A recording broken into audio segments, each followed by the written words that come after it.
It's not that luck and randomness and uncertainty don't play a role in life. They do. You know, luck is a part of all of our lives to a certain degree, both good fortune and bad. But by definition, you don't have control over luck. And your habits also matter. And I think that the reason they're so worthwhile to focus on and understand is that they are the portion of your life that you can influence that also determines your outcomes. It's not just luck, it's not just habits, but one of those you have control over. And so it makes sense. The only reasonable strategy is to focus on what you can control. If you spend all of your time focusing on things you can't control, then you're just going to end up frustrated. And so I think habits are maybe the best lever for that. And so it's actually, we think the thing that needs to change is the bank account or the test score or the number on the scale, but actually the thing that needs to change are the habits that precede those outcomes. Right. And even more so, your identity and sense of self, a lot of times, is all rolled up into your habits, which is even crazier kind of messing with your brain. And that these little things you do that you might ignore all the time could change who you actually are. So I had this question while I was researching the book. I think identity plays a crucial role, but my question was like, well, how do we come to believe things about ourselves? Because when you come into the world as a baby, you don't have any preset beliefs or notions. That's not to say that, again, your genes don't matter. They certainly matter in some sense, like your height might be more or less baked into your DNA. But we all realize that if you grew up in a different culture or a different religion or a different community or household, you could adopt completely different beliefs if that was what you were raised in. And so I was like, well, how does that happen, right? How does this internal story that we tell ourselves, our identity, become shaped and formed? And I realized that it's mostly through the repetition of that story. And so what you come to realize is that your habits reinforce a particular identity. And sometimes this can be positive and sometimes it can be negative. The story could be things like, I'm bad at math, or I'm terrible at remembering people's names, or I'm not good at remembering directions to places. Yeah. And all of those that's just an internal story that you tell yourself. But each time you have an experience that reinforces that, the story gets solidified.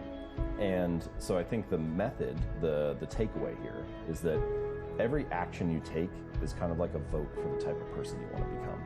And if you can master the right actions, if you can master the right habits, then you can start to cast votes for this new identity, this desired person that you want to be. And I think that's one of the reasons why small habits matter so much. They don't necessarily transform your life overnight, right away. Like doing one push-up does not transform your body, but it does cast a vote for being the type of person who doesn't miss workouts. Or meditating for 1 minute might not give you an immediate sense of calm in your life, but it does cast a vote for being a meditator. And this is why one of the things I say in the book, like the real goal is not to run a marathon, the goal is to become a runner. The goal is not to write a book, the goal is to become a writer.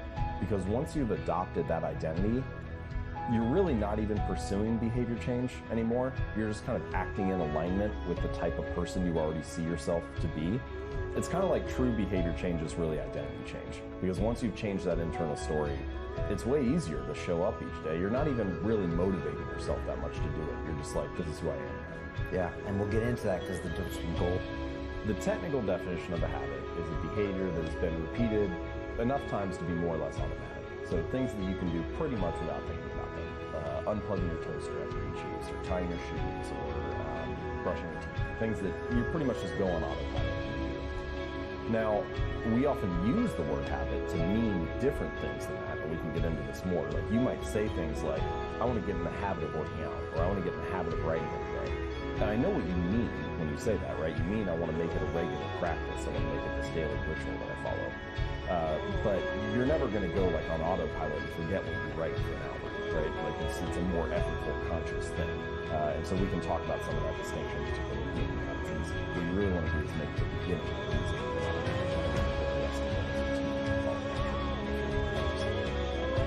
But anyway, so that's what a habit is. It's this automatic response.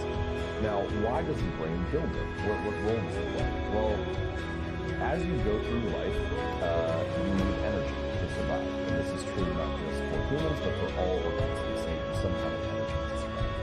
And getting energy requires energy. You need food to walk around and find energy. And using energy is expensive because the more energy you use, the less you have available for the other things that life throws you. And so your brain is looking for ways to conserve energy. It's conserve energy whenever possible. And habits are a great method for doing that. And the funny thing is, we're building them all the time, but a lot of people don't feel like they have control over their habits. They feel like their habits are taking control of them, that they're like a victim of these bad routines. And once you start to dive in a little bit and like uncover the layers and realize what a habit is and how it works, then you start to develop a little more control over it. And I think if we're going to be building habits anyway, then it makes more sense to be able to understand how they work and how to structure them so that you can be the architect of your habits rather than the victim of them.